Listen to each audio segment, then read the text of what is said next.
Shall we turn in our Bibles to the book of Job, chapter 31? Job has pretty well talked down all of his friends. Bildad has had his last word. And Job is still responding, and has been responding actually, just generally now to his friends. This last discourse of Job is his longest discourse. And he goes on and on with it, and we've been studying the final response of Job to his friends. His next responses will be to God. But Job is talking about his own righteousness, his own goodness, that which he has done. He said, I made a covenant with my eyes. Why then should I think upon a maid? For what portion of God is there from above, and what inheritance of the Almighty from on high? Is not destruction to the wicked, and strange punishment to the doers of iniquity? Doth he not see my ways, and count all my steps? If I have walked with vanity, or if my foot has hasted to deceit, let me be weighed in an even balance, that God may know my integrity. If my step hath turned out of the way, and my heart hath walked after my eyes, and if any blot hath cleaved to my hands, then let me sow, and let another eat, yea, let my offspring be rooted out. If my heart have been deceived by a woman, or if I have laid wait at my neighbor's door, then let my wife grind unto another, and let others bow down upon her. For this is a heinous crime, yea, it is an iniquity to be punished by the judges. It's a fire that consumes to destruction, and would root out all mine increase. So these are things that Job's friends had been hinting that he was guilty of. But he is denying his guilt. I made a covenant before God. I'm not going to look on another woman. I'm not going to be interested in other women. It is interesting that Jesus said, if a man looks upon a woman to desire after her, he has committed adultery already in his heart. Job made a covenant in my heart. I'm not going to look at other women. I'm going to be satisfied with my wife. Now, if I have been guilty of adultery, then the punishment of my wife committing adultery with someone else would be a punishment that I deserved. But I'm innocent of these things. Let God weigh me in balances. Let it be fair. Let what I receive be fair from God. I'm receiving more than I deserve. For I haven't been guilty of these things.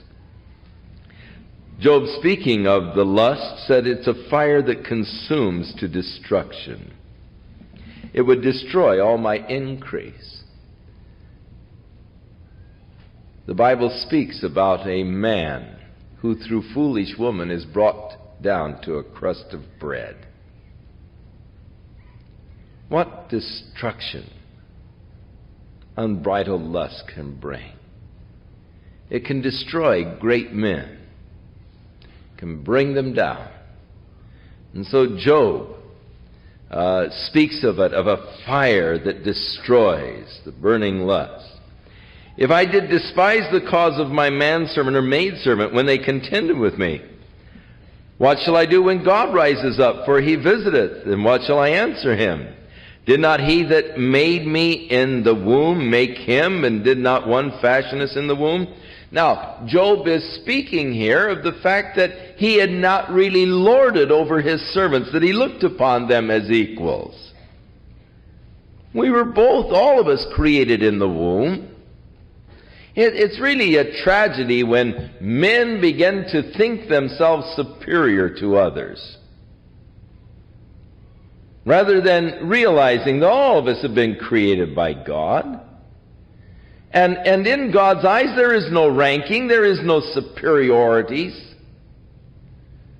And that, of course, goes for male, female, it goes for bond or free. We are all one in Christ Jesus. And yet it seems that man is always trying to exalt or elevate himself above others. Trying to put himself in the position of higher. I want others to bow to me. I want others to do obeisance and the whole thing, you know. And that's tragic. that men develop these rankings in which they seek then to promote and give honor and flattery and all to each other. Job said that he was dealt honestly with his servants. When they argued with him, he looked upon them honestly, because he said, after all, we were all came out of the womb. I'm no better than they are. I recognize that. And he also recognized that God takes up the cause of the poor. Now it's interesting, throughout the Scripture, it does speak about God hearing the cry of the poor, when their cry cometh unto me.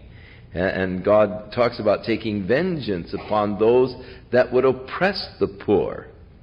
That when their cries came to him because of their oppression, he would hear and he would bring vengeance upon those that would oppress the poor. If I have withheld the poor from their desire, or have caused the eyes of the widow to fail, if I have eaten my morsel myself alone, and the fatherless hath not eaten thereof. For from my youth he was brought up with me as a father, and I have guided her from my mother's womb. If I have seen any perish for want of clothing, or poor without covering, if his loins have not blessed me, and if he were not warmed with the fleece of my sheep, if I have lifted up my hand against the fatherless when I saw my help in the gate, then let mine arm fall from my shoulder blade, and my arm be broken from the bone. If I am guilty of these things, of not helping the poor, if I have allowed people to go naked, if I have allowed people to go hungry while I was living in luxury, then let my arms fall off. Job is bringing curses upon himself. If I'm guilty of these things, then let these horrible things happen to me. It is interesting that in those cultures, in that particular culture, and in the Eastern culture, hospitality is such an important part of the culture of those people and of those days. It was extremely important that you be hospitable, that you be benevolent, that you help those that are in need. Especially if a person was traveling. You notice how Abraham entertained the people who were traveling. Come on in, let me fix something for you and all. As the angels, he didn't know they were angels at the time, but as they were traveling by, come on in, it's too late, spend the night here. Let my wife fix you something to eat and all. Hospitality was an important thing. It should be an important thing in the church. Paul tells us that when we choose those who are to be overseers in the body of Christ, that we should pick out men who are hospitable, those who have shown themselves to be hospitable.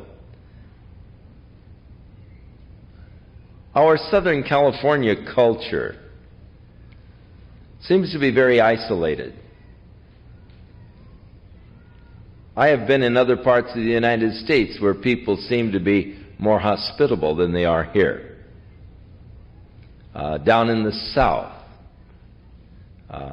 people far more open, hospitable. Oh, come on over for dinner, you know. And there's a lot of hospitality, Southern hospitality. We're in Southern California, but we just don't see it here. But I believe that it is pleasing to the Lord that we really show hospitality.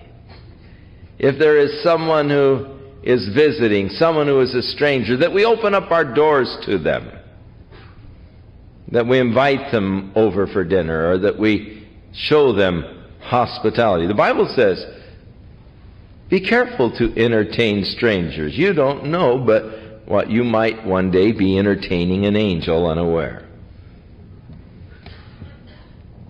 Now, my father used to take these scriptures very literally. Also, he was an usher in the church as I was growing up, and he read in James how that we do wrong when we have respect of people's persons.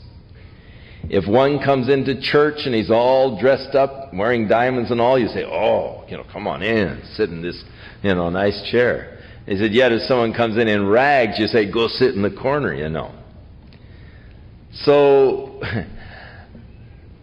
when people would come to church in rags, hobos, he would usher them right down to the front row with all style. And my dad was a very gallant gentleman. And a lot of flair and a lot of style, anybody usher them down to the front row and sit them right in the prime places, and then invite them home for lunch. We had the most interesting guest.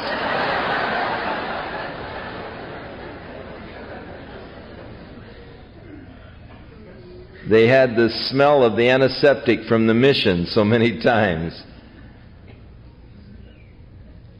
We've had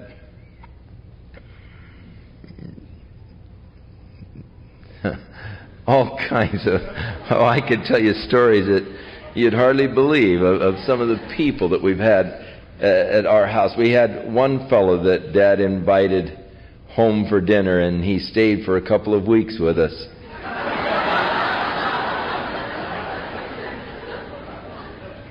And he was a very interesting fellow. If Mom would say, wind up the vacuum cord, I would wind up the vacuum cord, and when I was through, he said, that took you 27 seconds. Now you should be able to do that in 15 seconds. Now wind it up again, and do it this time in 15 seconds. Always timing everything. Everything had to be split-second timing. And you did it until you could do it in 15 seconds.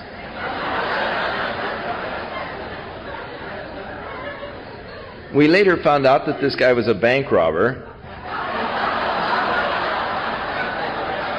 And he was the mastermind behind many of the bank robberies and some of the most exotic prison breaks in the United States. And that's why he was always interested in timing. Timed everything, got everything down to split second and all. And he always, it just was part of his thinking processes. When he started telling his stories, ooh, was that interesting. We'd sit there just transfixed as he'd tell us about some of the heist and all that he was involved in, and escape from some of the major prisons in the United States. Actually, the way we met him was very fascinating. My father went up to the Ventura County Jail and spoke there at the jail every Sunday. And he would just, one day he was talking to these prisoners, and he said, fellas, he said, God answers prayer. Now, Jesus said, if you ask anything in His name, the Father would do it. Now look, just get down and ask God for something you need. Put God to the test. Either His Word is true or it isn't. Well, this guy, Jimmy Reynolds, was sitting in the back bunk. He didn't even come out to the area where the guys were meeting. He was just sitting back there listening. He was a tough, and he didn't want to, come out in this open cell with the rest of the guys and show that he was at all interested. But he was just sitting back there. And after my dad left, he turned to the guy across on the next bunk from him, and he said, did you hear what that guy said? He says, man, I've sprung a lot of jails, but this would be a new one. He says, hey man, let's you and me get down on our knees, and we're going to ask God to get us out of here by next Sunday. And if God gets us out of here by next Sunday, we'll go down to that man's church.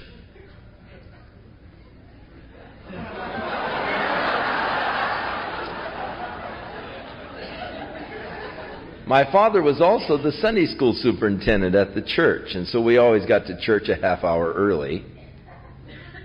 And this Sunday morning, as we drove up to the church, there was this fellow pacing back and forth in front of the church. And when he spotted my dad, he came up and opened the door for my mother and all, and he said, good morning, Mrs. Smith, Mr. Smith, nice to see you today. And he said, I'm Jimmy. And Dad says, well, it's nice to meet you. Well, you come in and go to church with us and then come on home for dinner, you know. And that's how we met him.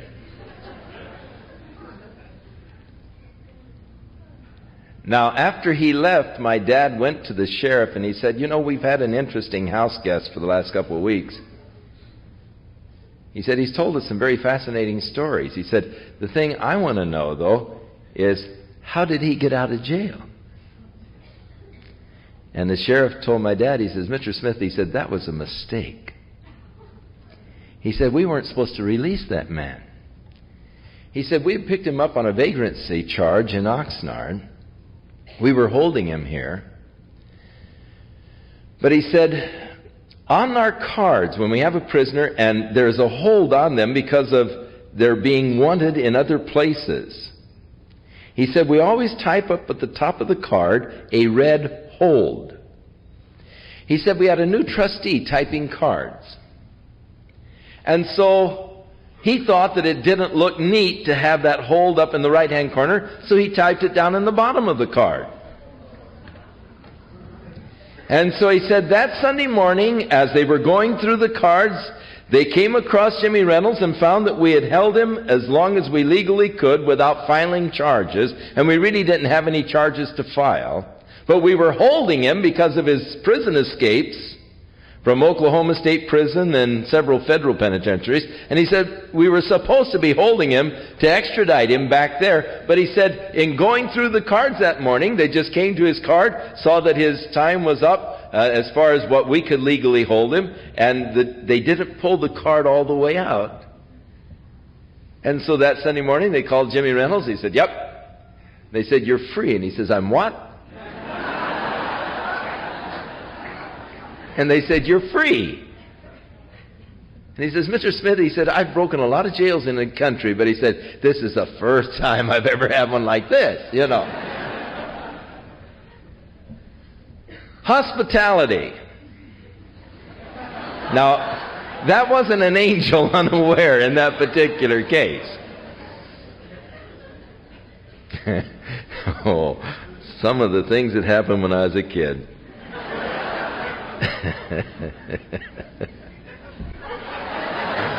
Oh my. I could tell you some interesting stories about George the Tramp, but that'll have to wait till another time. Oh.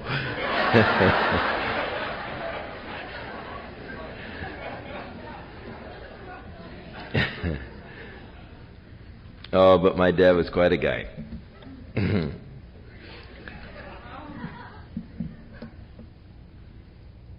He said, I've not allowed my mouth to sin by wishing a curse to another man's soul.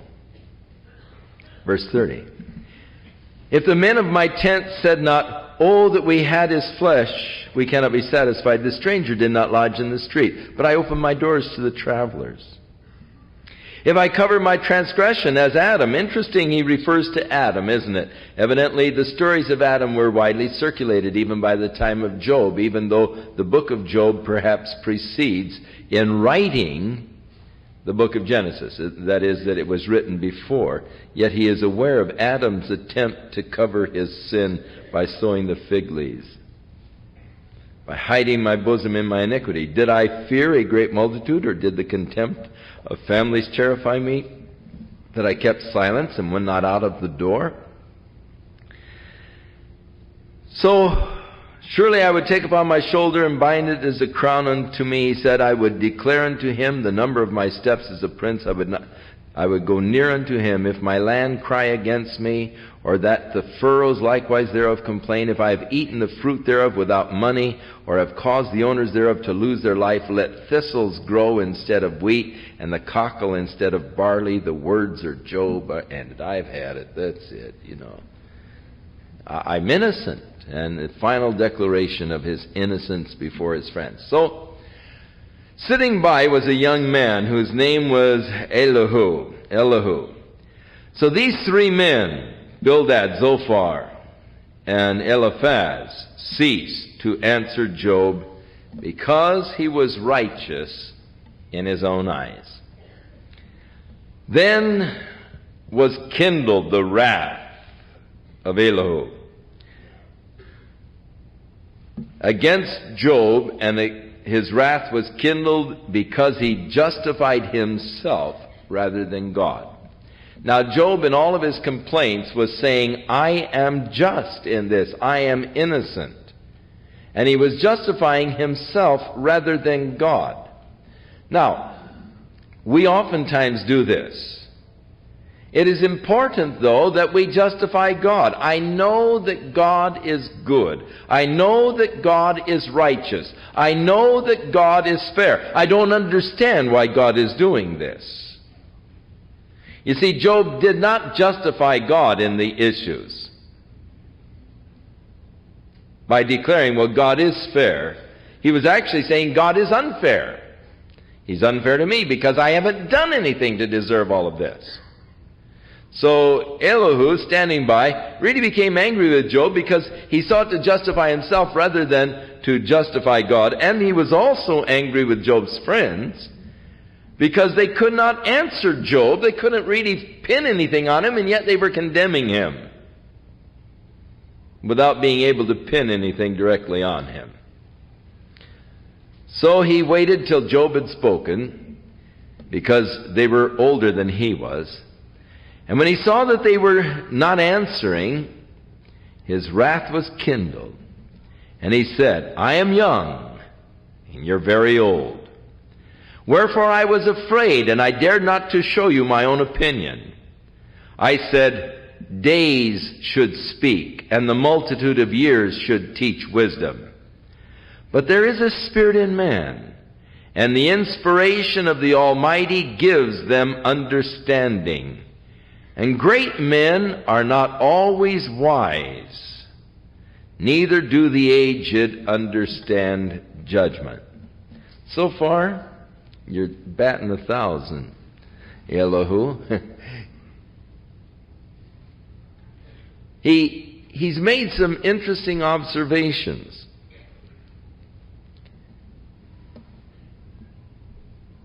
There is a spirit in man, and the inspiration of the Almighty gives them understanding.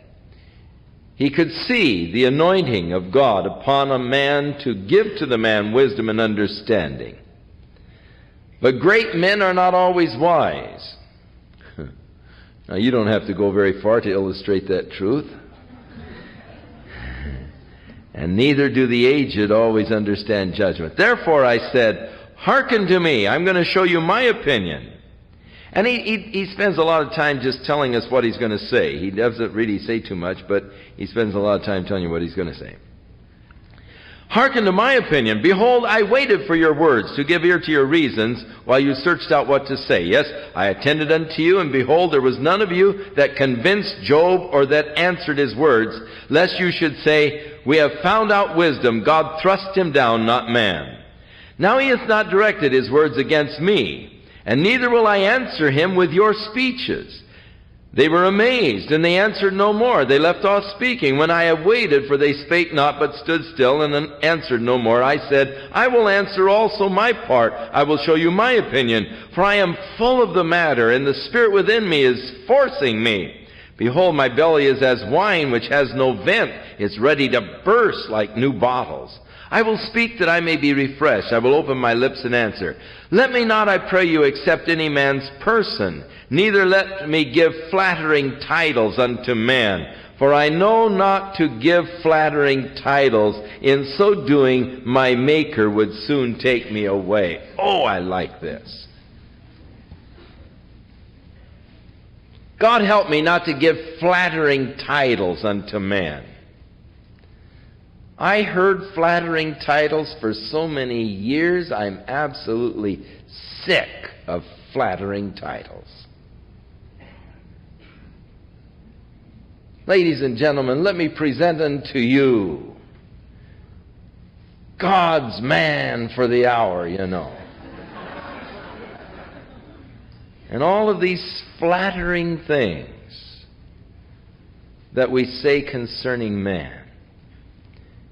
He said, hey, I respect you fellas' age, but I don't respect man as such, as far as bowing and catering and giving flattering titles and buttering up people, trying to butter them up with flattering titles. If I'm guilty of this, then God's going to take me away, take my place away.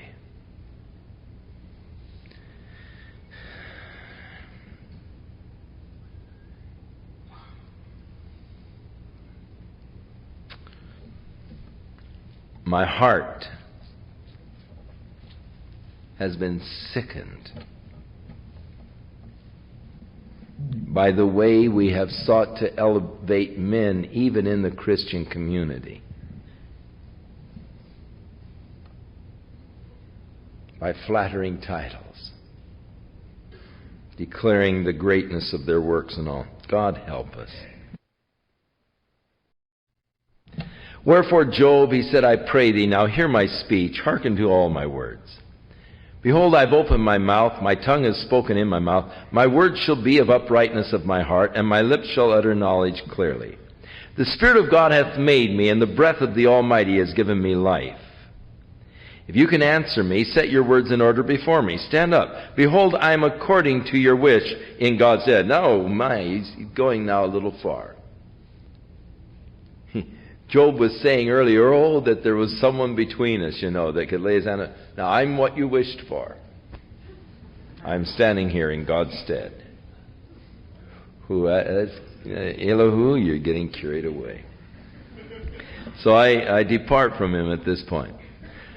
I also am formed out of the clay. Behold, my terror shall not make thee afraid, neither shall my hand be heavy upon thee. Surely you have spoken in my hearing. I've heard the voice of your words saying, and now he's quoting Job, I've heard you say, I am clean, without transgression. I am innocent, neither is there any iniquity in me.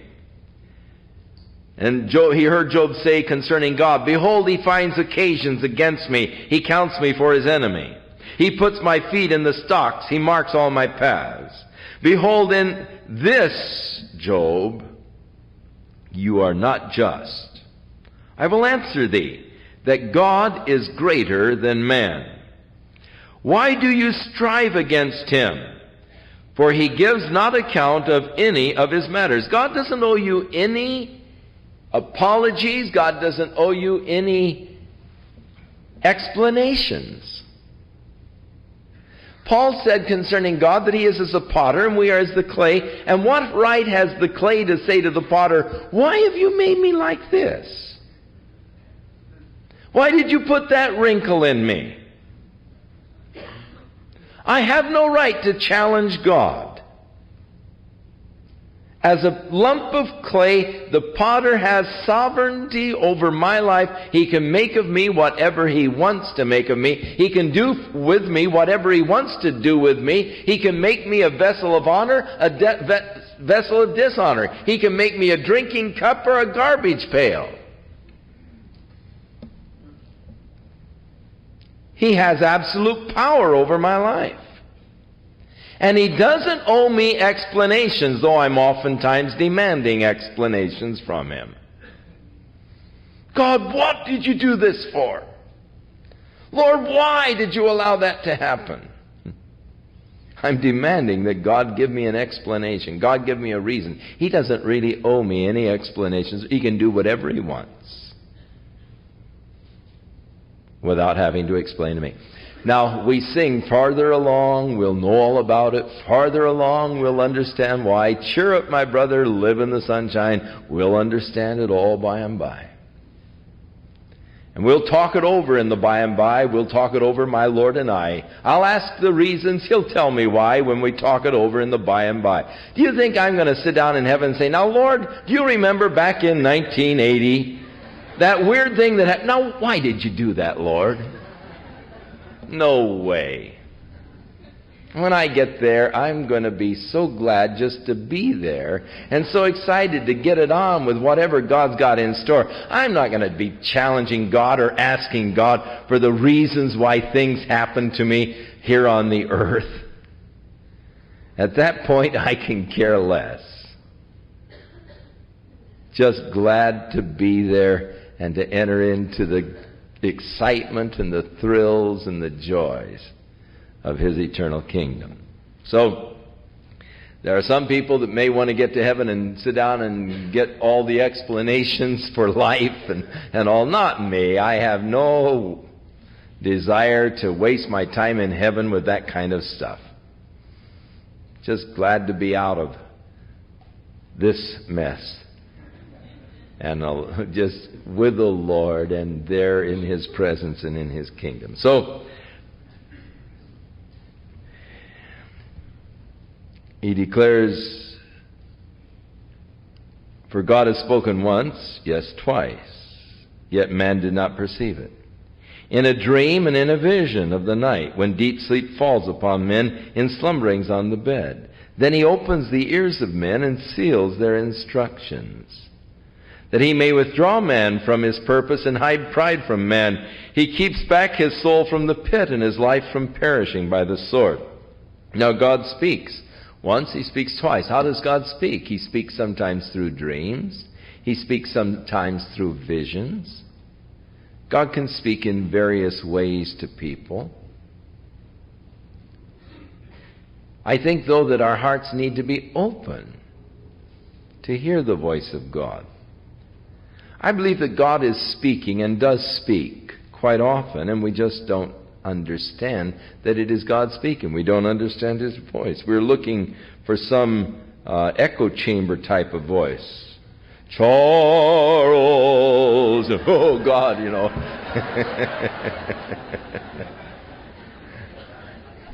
You know, expecting things to just reverberate. But God speaks in such beautiful, natural ways that we're not always aware that it is God speaking. God can speak to us through dreams. He can speak to us through visions. He can speak to us through angels. He can speak to us through His Word. He can speak to us through a friend.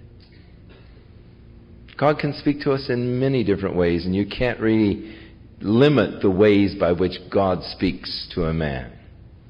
Elijah said there was a fire. God wasn't in a fire. There was a horrible wind. God wasn't in the wind. There was an earthquake. God wasn't in the earthquake. And then there came a still small voice, and God was in the still small voice. Now, that was that particular experience, but God can speak and did speak to Moses through the fire. God spoke to the jailer through an earthquake. God can speak in different ways. The fact is, God is speaking. Am I listening? Am I tuned in? Would you believe me if I told you that in this room tonight there are all kinds of pictures and all kinds of voices? There's beautiful symphonic music in this room right now. And there's hard rock. And there's all kinds of sounds in this room right now. Now, if you had a little radio and you would tune it, you could pick up all of the music that's floating through the air just by turning your tuner, tuning in. You could see all of the pictures that are floating through the air. Hear the voices. But you've got to be tuned into them. Even so, God is speaking, but we're not always tuned in to the voice of God.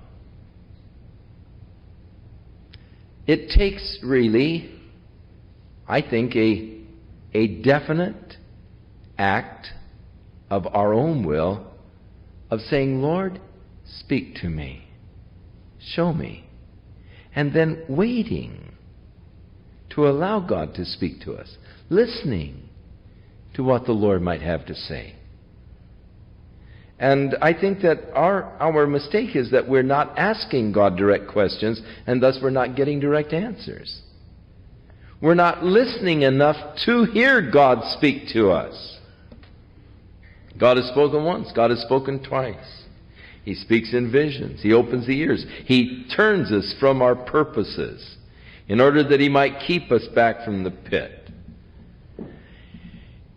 He is chastened also with pain upon his bed, that is man, and the multitude of his bones with strong pain, so that his life abhors bread, and his soul dainty meat. His flesh is consumed away, that it cannot be seen, and his bones that they were not, they stick out. So he's sort of describing Job's condition. Man, you're in pain, and your bones are sticking out, and your health is taken away and all. God's trying to speak to you, Job. If there be a messenger with him, an interpreter, one among 1,000 to show man his uprightness, then he is gracious unto him, and he says, deliver him from going down to the pit. I have found a ransom. His flesh shall be fresher than a child's. He shall return to the days of his youth. He shall pray unto God, and he will be favorable unto him, and he shall see his face with joy, and he'll render unto man his righteousness. He looks upon men, and if any say, I've sinned and perverted that which was right, and it profiteth me not, he will deliver his soul. If you'll confess, he is saying, he'll deliver your soul from the pit, and your life shall see the light. Lo, these things God works oftentimes with man, to bring back his soul from the pit, to be enlightened with the light of the living. Mark well, O Job, hearken unto me. Hold thy peace, and I'm going to speak. And if you have anything to say, then answer. Speak, for I desire to justify thee. If not, then listen to me. Hold your peace, and I'm going to teach you wisdom. So this young kid's telling now Job, just if you got anything to say, say it, but if not, then just let me talk on, because I'm going to teach you a few things here. Now, what he is saying is basically pretty sound, and that is that God oftentimes uses chastisement to turn us away from the pit. You know, as a child of God, you're in a very good position, because God's not going to let you get away with evil. Now, everyone around you may get away with it, because that's because they are not children of God. But because He's your Father, and He's watching over you, He's not going to let you get by with perversity, with crookedness. And God uses chastisement to keep His children out of the pit. God will stop you. He'll allow you to be caught up with.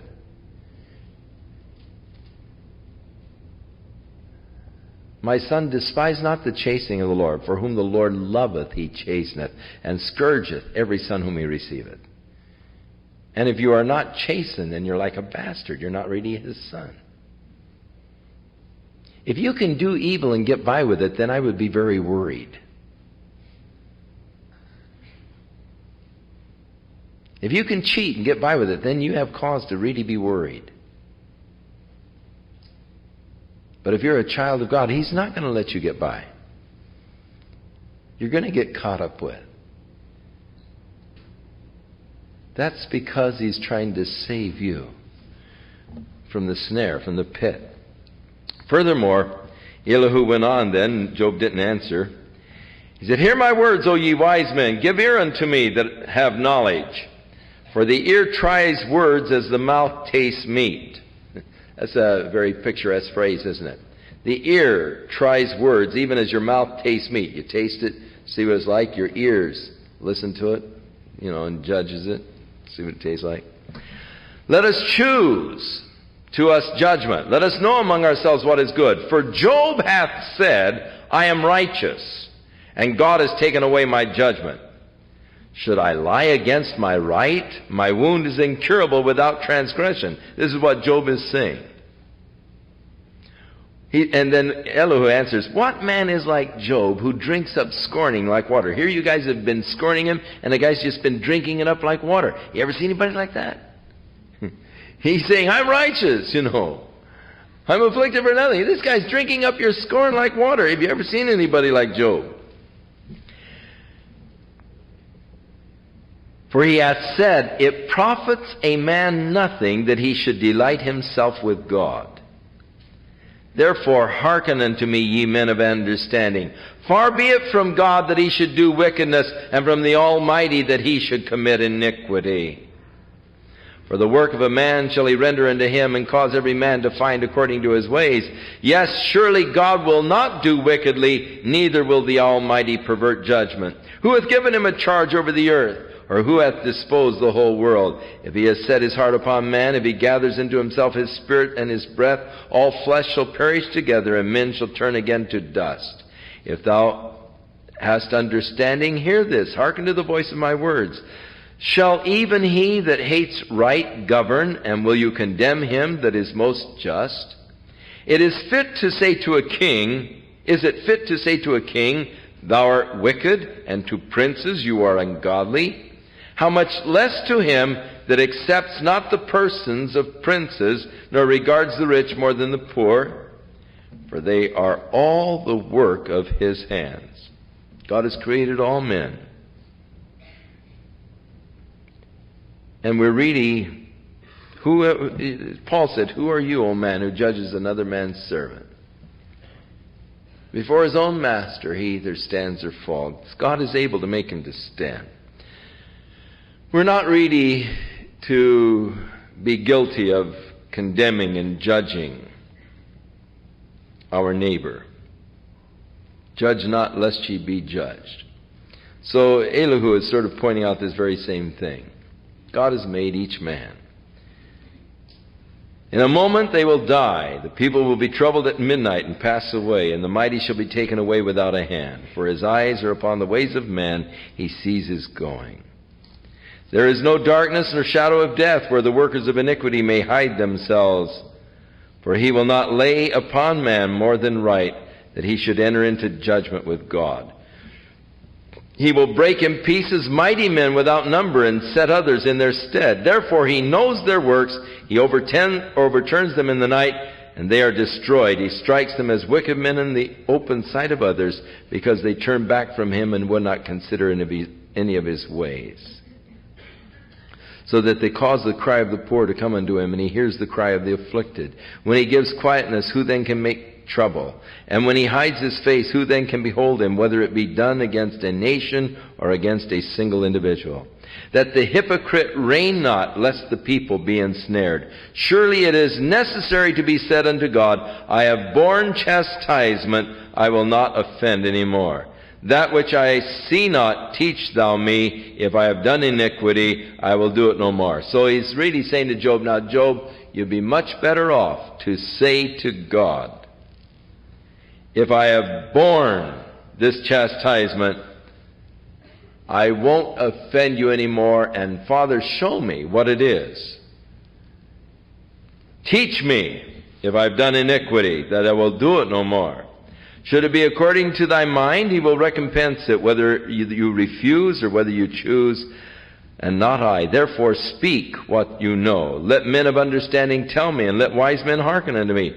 Job has spoken without knowledge, and his words are without wisdom. My desire is that Job may be tried to the end because of his answers for wicked men. For he hath added rebellion unto his sin. He claps his hands among us and multiplies his words against God. Elihu is relaying on, Job, I wish God would even do worse to you, man. I wish he'd take you right out to the end. Because here you are clapping your hands at us and yelling at us and this kind of stuff, and, telling us that God is not fair. Elihu continued to speak. He said, do you think this to be right?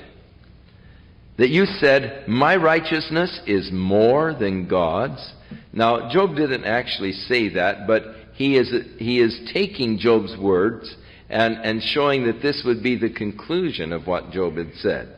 Do you think it's right that you said, my righteousness is more than God's?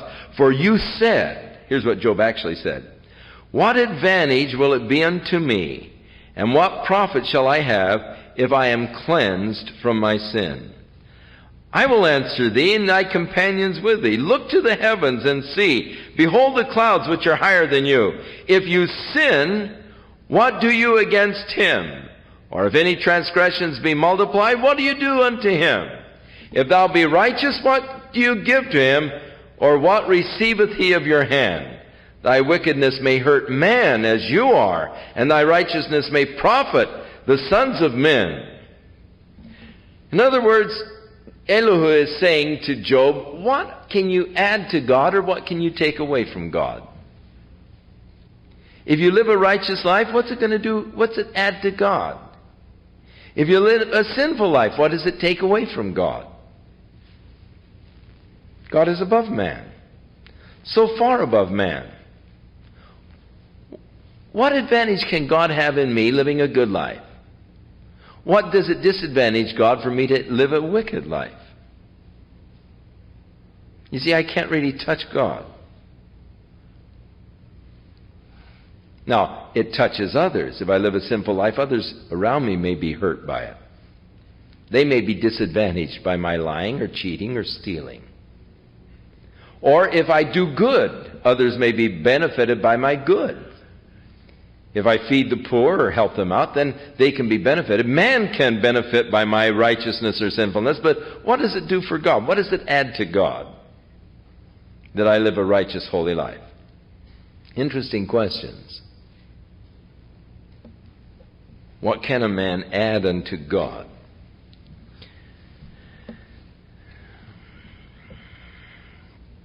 He said, by reason of the multitude of oppressions, they make the oppressed to cry. They cry out by reason of the arm of the mighty.